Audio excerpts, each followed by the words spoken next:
안녕하세요. 반갑습니다. 예, 지금 시각 2022년 3월 14일 월요일 오후 1시 22분을 지나고 있습니다.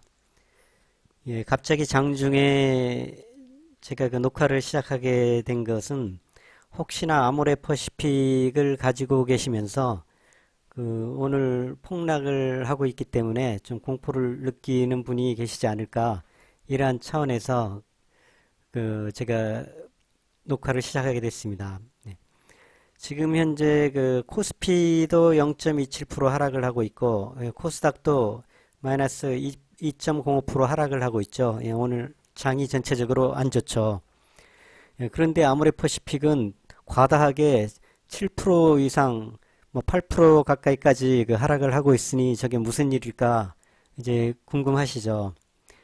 예, 간단히 지금 아모레퍼시픽 투자 주체별 매매 현황을 지금 시각 잠정적인 집계를 보면은 외국인이 오늘도 아주 많은 양을 매도하고 있어요. 외국인들이 지금 나흘째 매도를 하고 있어요. 오늘은 기관도 지금 매도를 하고 있네요. 지난 3일은 기관이 매수를 했는데, 자, 그럼 무슨 일일까? 왜 외국인들이 매도를 할까를 알아봐야 되겠죠. 저희들이 개인들이 뭐 이러한 정보를 알 수가 없겠죠. 이제 저 나름대로는 이제 이 보고 있는 뉴스가 있어가지고 자, 아모레퍼시픽이 중국 관련주다 그랬죠. 대표적인 중국 관련주죠. 화장품이 중국 관광객들이 많이 들어오면은 예, 매출이 많이 늘어나니까 결국은 하늘길이 열려야 되는 것이죠. 아모레퍼시픽은. 예, 요즘 지난주부터 해서 그 중국 최대의 그 상업도시인 그 상하이에서 그 코로나 확진자들이 좀 발생하고 있다고 그래요. 그 지난 토요일 날 3월 10일 날은 그 뭐 128명 정도 발생했다고 하고 그 어제 일요일은 뭐 41명 발생했다 이런 얘기가 있어요. 그 중국은 그 코로나 제로 정책을 쓰다 보니까 사실 우리가 생각할 때 아이고 뭐 100명 뭐 50명 100명 발생하는 게 뭐가 대수냐 이렇게 생각할 수 있지만 중국은 한 명이라도 발생하면은 그 아파트 단지를 봉쇄를 하거든요. 그러다 보니까 지금 상해에서 그 부분별로 확진자가 발생한 그 아파트 단지들은 단지 전체가 그 출입이 통제되는 출근도 못하는 그러한 주민들은 출근 못하는 그러한 상황이 있는 것이죠. 그럼 이 세력들은 외국인 같은 이런 세력들은 굉장히 정부에 민감하고 정보가 빠르고 민감하고 하거든요. 그러면은 우리나라는 30만 명 확진자가 발생을 하더라도 뭐 경제가 이상 없이 전과 같이 움직이고 있는데 상하이 같은 경우 100명이 발생하면서 이 동네별로 아파트별로 봉쇄가 들어간다는 얘기는 어떠한 경제 활동에 경제적인 그 환경에 변화가 있을 수가 있다는 얘기죠. 그러면은 우선 어떻게 흘러갈지 모르기 때문에 외국인들은 일단은 빠져나오는 거죠. 일단은 위험 요소가 있고 불확실한 요소가 있다 보니까 일단은 빠져나오고 그 다음에 상황을 보면서 아, 별일이 아니다라고 생각이 되면은 그 다음에 다시 진입을 해도 되기 때문에 그 세력들이 움직이면 그렇습니다. 움직임을 주도하기 때문에요. 저희들은 움직임을 따라가는데 세력은 움직임을 주도하는 사람이기 때문에 먼저 주도적으로 빠져나오는 것이죠. 자, 뭐 제가 생각하는 이 요인이 맞는다 그렇게 말씀 100% 맞다 말씀드릴 수는 없어요. 그렇지만 제가 느끼기에는 그 코로나 확진자 발생 문제 때문에 그렇다. 그렇지만 그게 우리가 상식적으로 생각할 때 상하이 그 인구가 2천만 명이 되는데 서울의 두 배, 서울 경기를 합친 인구가 되는데 거기서 뭐 100명 발생이라는 건 대수롭지가 않은 것이죠. 그래서 저는 그렇게 오래 갈 것 같지는 않을 것이다. 오래 지금의 그 분위기가 오래지는 않을 것이다라고 생각을 하는 것이죠. 자, 그렇다고 해서 아, 그러면 지금 들어가도 되겠네. 이렇게 해서 물타기 지금 하지 마시라는 겁니다. 아, 그러면 말씀하시죠. 아, 지난번 방송할 때 그 15만 원에서 19만 원 사이가 박스권이라 그러니까 15만 원 가까이 왔으니까 들어가도 되는 거 아니냐. 그렇게 말씀하시지만 그거는 이러한 돌발 변수가 없을 때 일상 돌발 변수 없이 평온한 상태에서 박스권을 움직일 때 오르락 내리락 할 때 뭐 별 요인이 없는데 내려갔네. 그랬을 경우는 순환매를 하고 있다고 생각할 수가 있거든요. 그러면 조금 있으면 순환매로 다시 올라가겠구나. 박스권 상단으로 또 가겠구나.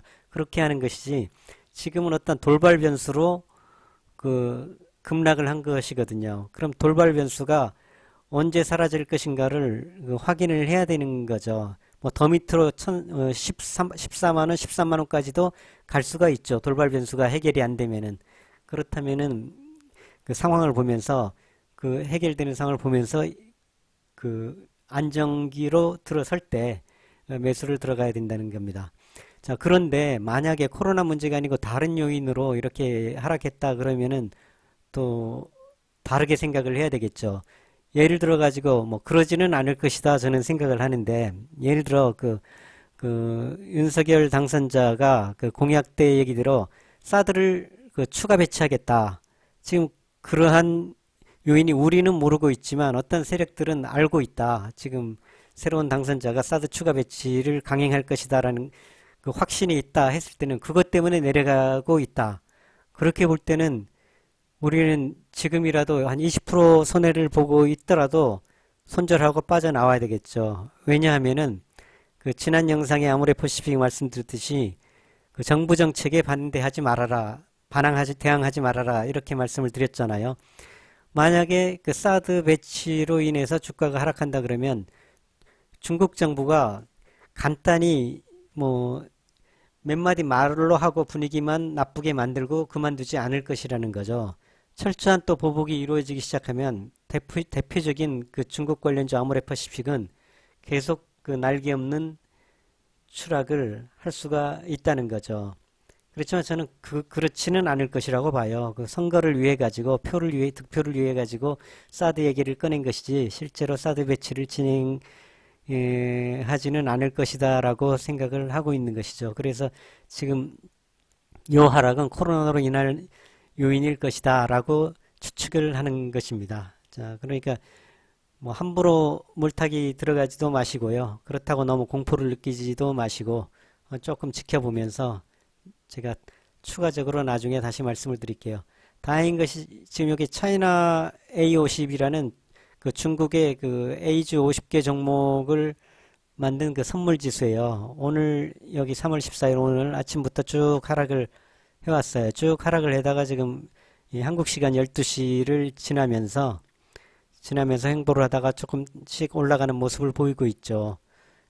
저희 한국 지수도 이 중국 지수, 낮에는 중국 지수 영향을 많이 받거든요. 중국 지수가 하락하면 같이 하락하고 이런 상호 간의 영향을 주다 보니까 다행히 이렇게 고개를 드는 12시를 넘어가면서 고개를 드는 모습이 뭐 좀 희망적인 것이죠. 그 다음에 하나를 보면은 오늘 전체적인 매매 보면은 코스피 코스닥이 합쳐서 한 8천억 정도 외국인들이 매도를 하고 있죠. 그렇지만 좀 다행인 요인은 선물에서 매수를 한 1,300억 정도 매수를 하고 있다는 겁니다. 물론 옵션에서는 콜옵션, 풋옵션은 계속 하방을 바라보고 있는 포지션입니다만은, 그렇지만 한 요소는 어느 정도 해치로 들어간다. 그러면은 전체적으로 계속해서 하락을 보고 있지는 않다라는 말씀을 드릴 수 있습니다. 그 다음에 달러 매매, 지금 이 표는 미국 달러 선물 매매입니다. 외국인들이 5일째 매수 달러를 계속 사왔어요. 5일째 샀다는 얘기는 한국의 주가 지수를 하방 쪽으로 영향을 미친다는 얘기거든요. 그렇지만 오늘 지금 현재 아직 마감이 안 됐지만 지금 현재 한 2천억 정도 매도 달러를 버리고 원화를 취했다는 얘기죠. 그 얘기는 달러를 버리고 원화를 취했다는 얘기는 원화를 취해서 그 원화로 다시 주식시장에 들어올 수도 있다는 얘기죠. 그러니까 어느 정도 5일 동안 한국 시장을 하방으로 이끌다가 다시 오늘을 계기로 돌릴 수 있는 가능성도 있다. 왜냐하면 선물에서 어느 정도 매수를 취하고 달러 선물에서 매도를 취했다는 얘기는 단지 요거 두 개만을 놓고 볼 때는 이제 이 하락의 분위기에서 이제 상승의 분위기로 가볼까 이러한 생각을 하고 있다라고 추정할 수 있다는 것이죠. 계속해서 나중에 어떤 특별한 상황이 발생하면은 다시 말씀을 드리도록 하겠습니다. 녹화 마치겠습니다. 감사합니다.